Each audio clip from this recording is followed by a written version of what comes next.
2 wheels to 4. It's time for race 3, round 4 of the Porsche City Index Carrera Cup. And that man, the reigning champ, Craig Baird, will start from pole. Daniel Gaunt, they're both share to win this weekend. Mark Scaife joins me for this one. Steve Richards and Johnny Reid on row 2. But Johnny Reid well placed with tyres for this race because he had a bad race 1 earlier on in the weekend. Yeah, that bodes well for him, Aaron. The tyre condition will make a big difference, especially in the first 3 or 4 laps. This place is so hard on tyres, and probably a second a lap almost, you know, a fresh set of tyres versus second hand. So interesting start here with Baird and Gaunt. Paul Kelly's been moved to the rear of grid. He's taken 1 extra tyre. Alex Davison starts 9th. He was wiped out of race 1. He's still working his way back through the order. The grid for this one is the finishing order from race 2. In the championship, he's now 96 points down on Craig Baird. You can't give that margin away. Not to Baird. He's one of the best drivers of these sorts of cars anywhere in the world. And there's the championship points for you. 96 points adrift. Alex Davison, who's been the class of the field so far this year. Gaunt, Reid and Richards in behind them. There's the top 5. And Gaunt, the young Kiwi, won this round at Phillip Island last year. He won his first race of the season yesterday. He signed up to the Enduros with Kelly Racing. We'll talk about that during this race. Baird and Gaunt, the Kiwis on the front row. Richards and Reid on the second row. 12 laps for race 3. Gaunt's got the jump. The Wilson Security Porsche makes a blitzing start, but it's Baird who's on the right side for turn 1. And Baird had a little creep, Aaron. There was a little bit of movement, very close. The road runs out. That's a great shot into turn 1, and Baird gets away with it down the inside of Gaunt. And Johnny Reid sweeps in a third in that Nathan Tickler-owned car. Richards next, then Nick Foster. Look for Alex Davison. There he is, car 7.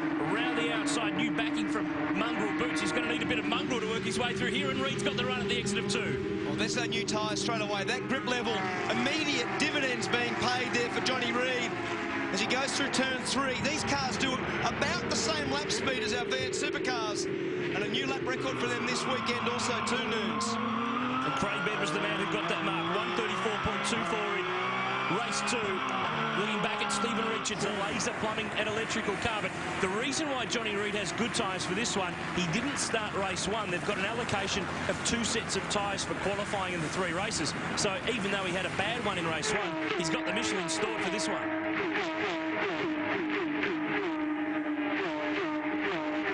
Great shot through turn 8. Car's doing about 230k there, and there's Reid. Right up onto the back of Craig Baird. A couple of New Zealanders, 3 New Zealanders actually leading this event.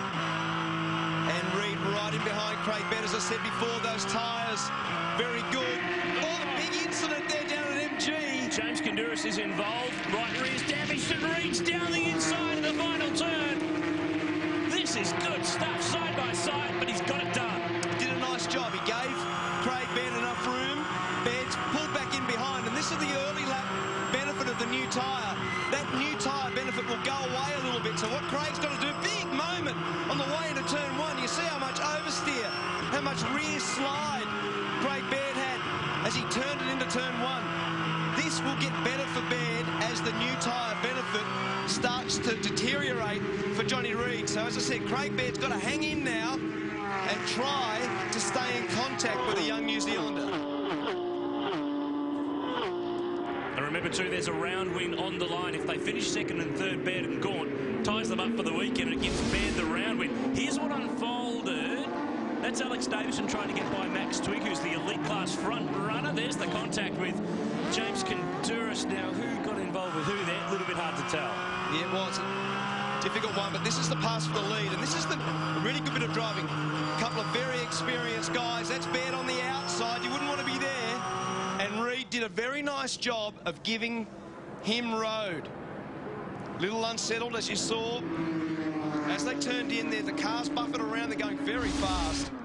And a very good piece of driving for them to get away with that one. James Konduras hasn't got away with it, though. The Supermarkets Porsche is off the road. Now, I reckon he's got going again and gone off again. Yeah, I'm sure you're right. That's a different spot. And here we go. Oh, this will tell the story. I'm going to show you. Oh, he's on the other side of the circuit approaching turn 4. That is fast. Man, that's fast. Now, something's gone wrong. From the incident, I reckon the right-hand tyre... There's Shane Van Gisbergen just looking on. He knows exactly how frightening that would have been. That's a 230km/h corner. Maybe even faster. And the way that car arrowed was unbelievable. We saw all the action yesterday with Will Davison running into Jamie Whincup in that exact spot, and off to the right, basically there, you can see those black marks. That's where Honduras has gone off, and wow, lucky to get away with that without a lot more car damage. You can see the car's actually parked in behind that tyre wall where that flag marshal was waving the green flag. Richards White loses a spot to young Nick Foster in that money choice Porsche. He set pole position earlier on in the weekend in just his 4th round of Carrera Cup. That's another angle, and back in the day there wasn't a sand trap there. That was a tyre wall, and trees were there. Well, that's right. It was actually like a little island. I remember Larry Perkins in the rain there many years ago going into that spot, and it's always been sort of a wet lower area, and by putting the sand trap in there, that has certainly saved that car from what would be a total write-off. So a very big moment for Honduras. Now this yellow Porsche, there is car 50, Matt Kingsley. Yes, they're pineapples on that car, believe it or not. Advertising the big Pineapple Music Festival next year, in case you were wondering. Yeah, I don't want the rough end. He's 6th at the moment, and he's got Alex Davison putting the pressure on him.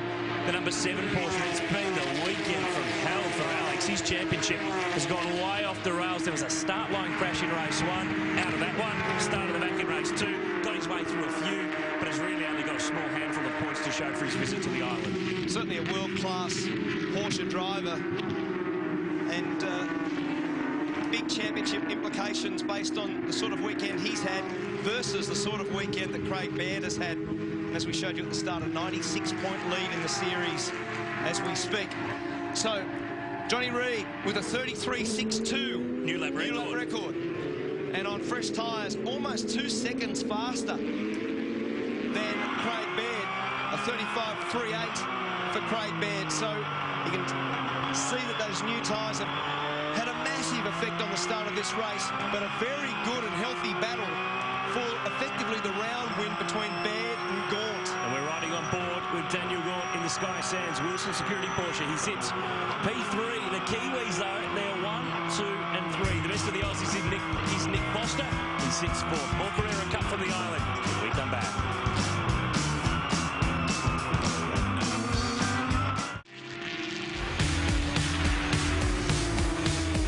The Kiwis are still slugging it out. Johnny Reid is sprinting. He's broken the lap record. He's built 7.6 seconds over these two. Make it 8 at the line this time. And this one, Mark Scapes, all about P2, but it's bigger picture. Daniel Gaunt needs to get by Craig Baird, not just for 2nd, but to win the round. Well, this is a great battle. And Gaunt gave Craig Baird a little what for, and this was a big moment. You put the mocker on him. You said the first Australian was Nick Foster. And then he went off, and he went way back to 6th position. Actually, went back to 7th, and since then, Steve Richards has gone off the road. And this is on board. You only need to be slightly wide, and it's wet out there, and he was gone. He did a good job, actually, to get back on the island again, and this is this battle. That was the little run wide for Steve Richards, and you can just see how wet it is there, Nunes. He battles to make it even move. Obviously, slick tyre, parks it up, just keeps it moving. A bit of experience there for Steve Richards to get out. On board now with Daniel Gaunt. This is this fantastic corner called the Hayshed, turn 8. And up behind is Alex Davison, who has done a really good job to fight his way back after a shocking weekend. And what Gaunt's got to be careful of now is he's got to apply maximum pressure. At the previous lap, he bumped the back of Baird right there at turn 10. But what he's got to do is not look behind. You've got to look forward and try to get by Craig Baird to win the round. So a really good battle between Craig Baird. Massive experience. I think he's won 43 of these races, hasn't he? 43 from the 189 that have been held. He didn't even run the first year or two, so he's won nearly 23% of Carrera Cup races in Australia. Pretty much qualifies him for citizenship, doesn't it? Very good stat, Newlands. Very good stat. Will Davison watching on. Big bro Alex is zeroing in here. He started 9th. He's up to the back of Daniel Gaunt. And all 4, the top 4 drivers, we all saw on Friday take part in the Enduro driver session in the V8 Supercars. We'll have Baird with Lee Holdsworth. Daniel Gaunt's done a deal. He's with Carl Reindler for Sandown and Bathurst. And Alex is with James Moffat in the Norton Ford. And Johnny Reid out in front making a return to the V8s. He'll be with Michael Patrizzi. Davison's having a good old look at Kingsley Foster and Andre Heimgartner, the young teenager in the Team Kiwi car. They're not far away either. They're not. You know what Daniel would be better off to do? It'd be better off to let Alex go by and let him attack Craig Baird. He might even be a chance of getting by when Davison passes Baird. So in terms of strategy, young Daniel Gaunt needs to use his head here. He'll cost himself too much time versus Craig Baird. If he continues to block, he'll slow both cars down and Baird will get away with this easily. 60 points for a race winning Carrera Cup. Next round of the championships in Townsville. So they've got a long break. They've got to go racing now, and Davison gets it done. And Gaunt did a good job there. He knew he was gone. He knew that he couldn't hold him out. Now his go is he's got to stay in contact with Davison because Davison will catch Baird. And that will be the time that Gaunt can maybe get an opportunity to win this round. We're going to stay on board for the lap. This is young Daniel Gaunt from New Zealand. And this is a very, very good racetrack for these styles of cars. They've got a lot of lateral grip. The Michelin tyre is very good. The engineering of these cars for the engine in the back, they hold a lot of mid-corner speed. They achieve their speed, their lap speed's about the same as a V8 supercar, but they achieve their speed totally differently. In the middle of that corner there, they're about 10 kilometres an hour faster than a V8 supercar. This is turn 3. You can see up ahead there. This is great stuff. There's Alex Davison applying pressure to... and he's got him straight down the inside. Very good pass. And now, that was the thing I was looking for. That's what you need to be. You've got to be in position to make that stick as Alex Davison fired down the inside into turn 4. You see Craig Baird now, a bit too much entry understeer at Siberia. And got to get the flow. So the next passing opportunity is up and over the hill. So this is the hay shed. Flat out. Little lift. So the car's obviously got a little bit of push. The front grip's not quite good enough. This is Loogie Heights. Up and over the hill. Keep the car over near the left-hand curb. And that's the overtaking spot. You've got to be close to dive down the inside at turn 10. We saw drama there in the early laps. This is turn 11. And the next opportunity is to be tucked right in under that rear wing at the final corner. This is turn 12. It is seriously fast. 200k corner, Baird goes wide. Baird runs right out to the exit curve, and you can see Gaunt now as he pulls 6th gear, making ground now on Craig Baird.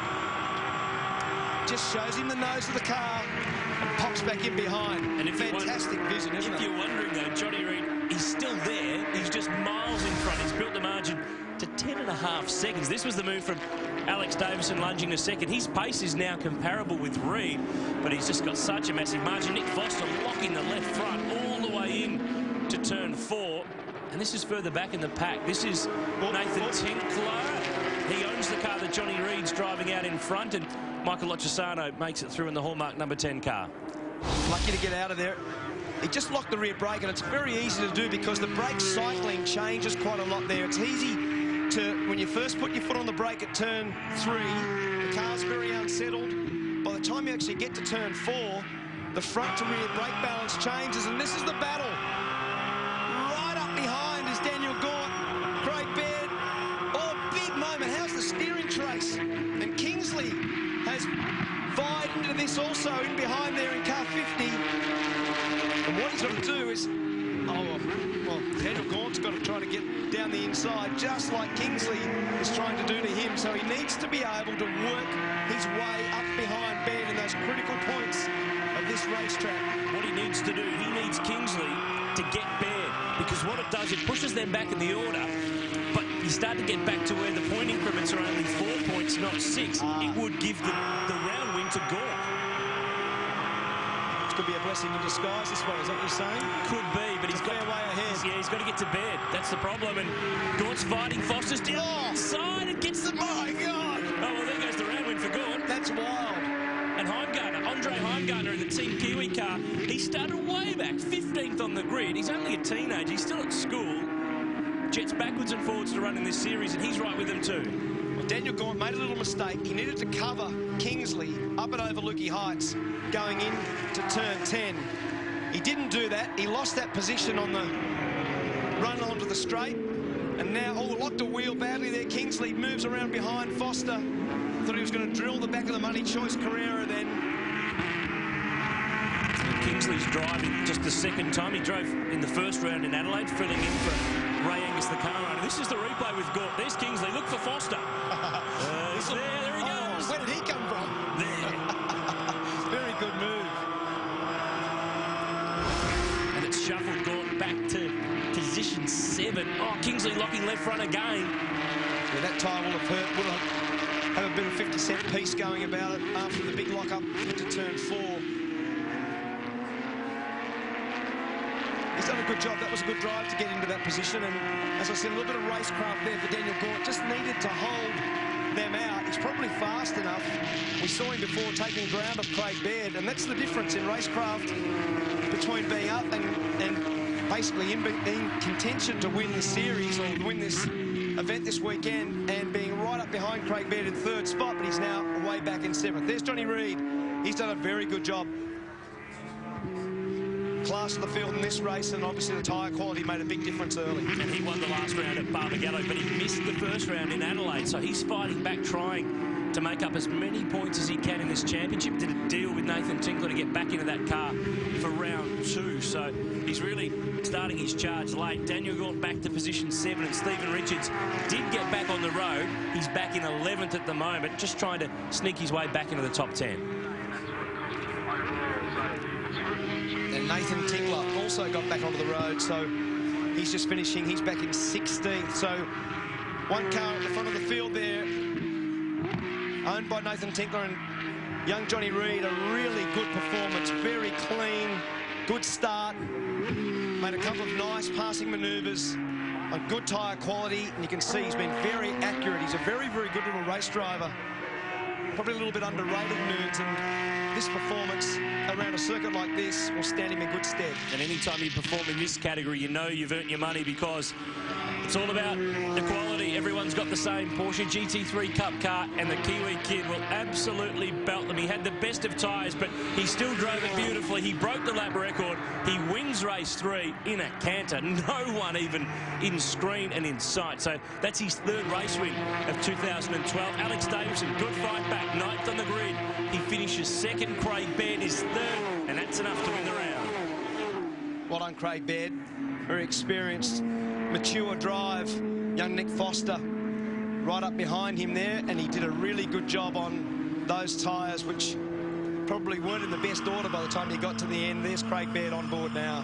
And he wins the round, extends the margin in the championship that he had coming into this weekend. Matt Kingsley, great drive in 5th. Heimgartner next from Daniel Gort. Tom Tweedy, 8th. Max Twigg, best of the elite class runners. And Jeff Bobick stepped it up from the GT3 Cup Challenge to play with the Carrera Cup boys. That's race 3 of the Porsches, the V8 Supercars. Not far away, the Phillip Island 300.